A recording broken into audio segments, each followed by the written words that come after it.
वंदे मातरम। आज से हम लोग महर्षि वाग्भट द्वारा रचित अष्टांग हृदयम पुस्तक का अध्ययन करेंगे। इसे बहुत ही सरल ढंग से समझने का प्रयास करेंगे।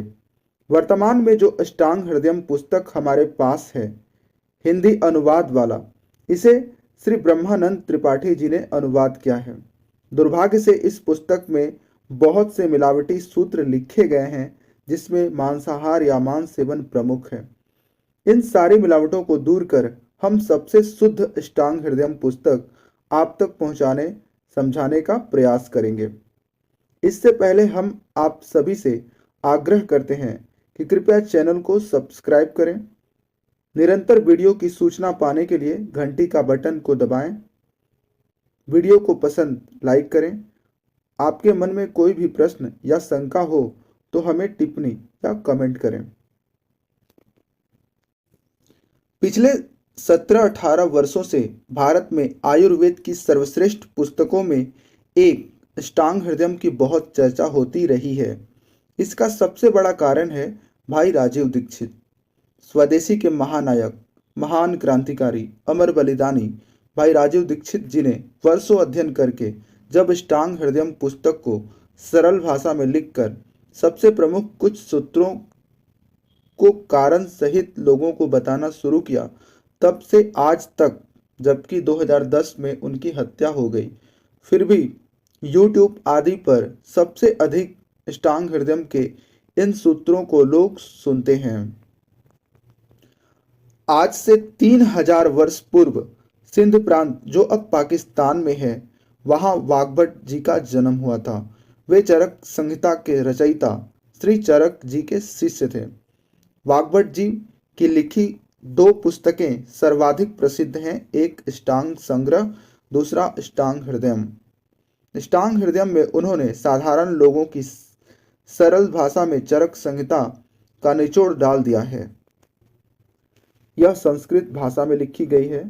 उन्होंने बहुत अनुसंधान करके, प्रयोग करके एक एक सूत्रों को लिखा है। उनकी आयु 125 वर्ष थी। उन्होंने इच्छा मृत्यु को प्राप्त की, ऐसा कहा जाता है। पुस्तक 6 भाग में है। पहला सूत्र स्थानम, दूसरा शारीर स्थानम, तीसरा निदान स्थानम, चौथा चिकित्सा स्थानम, पांचवा कल्प सिद्धि स्थानम तथा छठा उत्तर स्थानम। पहला भाग सूत्र स्थानम है। इसमें कुल 30 अध्याय हैं। पहला अध्याय है आयुष का मी अध्याय, अर्थात आयु की कामना के लिए जो हितकर है उसकी व्याख्या।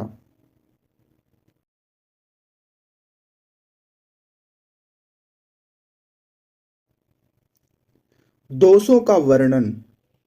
आयुर्वेद में मुख्यतः 3 दोष माने जाते हैं, और जो भी व्यक्ति इन तीनों दोषों को सम अवस्था में रखते हैं, वे लंबी आयु तक या दीर्घायु जीवन जीत सकते हैं। पहला है वात, दूसरा पित्त, तीसरा कफ। पहला वात। यह रुक्ष अर्थात रूखा, लघु अर्थात हल्का, शीत अर्थात शीतल, खर अर्थात खुरदरा, सूक्ष्म अर्थात बारीक तथा गतिशील होता है। वात अर्थात वायु। जब शरीर में वायु की मात्रा अनियंत्रित हो जाए या बढ़ जाता है, तब शरीर में 80 रोग हो सकते हैं। इन 80 रोगों में जोड़ों में पीड़ा, अनिद्रा, लकवा, उदावर्त अर्थात पेट में गैस बनना, दिखाई कम देना, सुनाई कम देना, लंगड़ापन आदि जैसे रोग हैं। लंबी आयु तक या 100 वर्षों तक स्वस्थ जीवन जीने के लिए वात को संतुलित रखना बहुत आवश्यक है। वात को संतुलित रखने के लिए हमारे रसोई में अनेकों औषधियां या वस्तुएं हैं, जिसमें सबसे बड़ा मुख्य है शुद्ध तेल, अर्थात घानी से निकाला गया बिना मिलावट के शुद्ध तेल। दूसरा है पित्त। यह कुछ स्निग्ध अर्थात चिकना, तीक्ष्ण अर्थात तीखा, उष्ण अर्थात गर्म, लघु अर्थात हल्का, विश्र अर्थात आम गंध वाला, सर अर्थात गतिशील तथा द्रव पतला होता है। पित्त के बिगड़ने से 40 रोग होते हैं या हो सकते हैं, जैसे अम्लता, एसिडिटी, चर्म रोग, पीलिया, खट्टी डकार आना, चिड़चिड़ापन आदि। इसे संतुलित रखना बहुत आवश्यक है। पित्त को शांत करने की सबसे अच्छी औषधि देसी गाय का घी है। तीसरा है कफ। यह स्निग्ध अर्थात चिकना, शीतल, गुरु अर्थात भारी, मंद अर्थात चिरकारी, श्लक्ष्ण अर्थात स्वच्छ, मृतष्ण अर्थात मिट्टी जैसी तथा स्थिर होता है। कफ के बिगड़ने से लगभग 20 रोग होते हैं, जैसे दमा, अस्थमा, अवसाद, अधिक नींद आना, मोटापा आदि कफ रोग हैं। कफ को नियंत्रित रखने के लिए शुद्ध गुड़ सबसे अच्छी औषधि मानी जाती है। मलों का वर्णन। मूत्र, उरीस या मल तथा श्वेत, पसीना आदि मल कहे जाते हैं। मल शरीर के लिए उपयोगी नहीं होता, अतः शरीर इसे बाहर कर देता है। रसों का वर्णन। आयुर्वेद के अनुसार 6 प्रकार के रस होते हैं।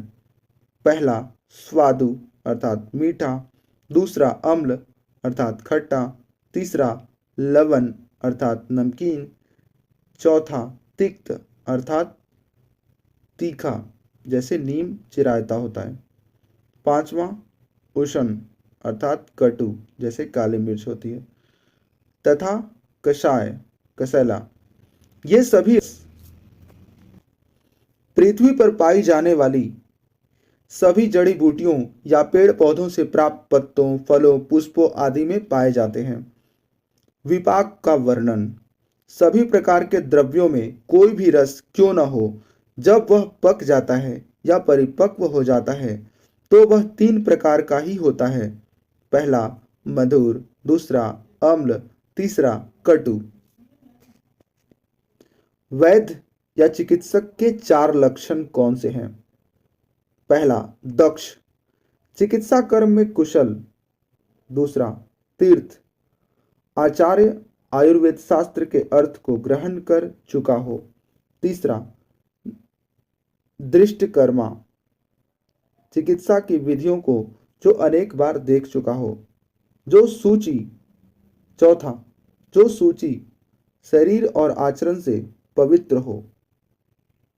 ये 4 लक्षण जिनमें हो वही सच्चा वैद्य या चिकित्सक है। अब पहला अध्याय समाप्त होता है।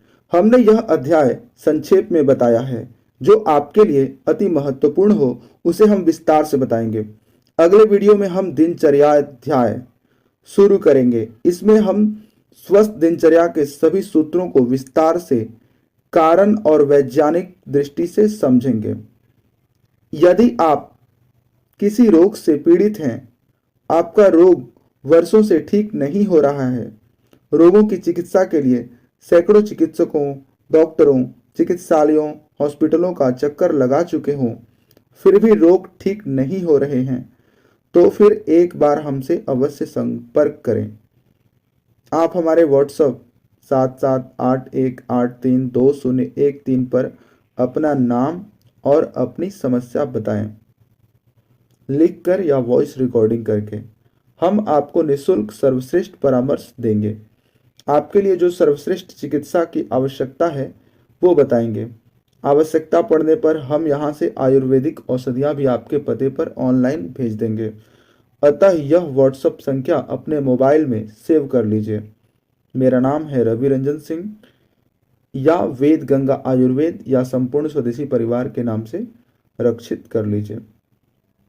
चिकित्सा परामर्श के अतिरिक्त कोई भी प्रश्न आपके मन में हो तो हमसे संपर्क कर सकते हैं, पूछ सकते हैं। 24 घंटे 365 दिन यह संख्या आपके लिए उपलब्ध है। आप चाहें तो हमारे स्वदेशी सनातन आंदोलन प्रकल्प से जुड़ सकते हैं। वंदे मातरम। जय श्री राम।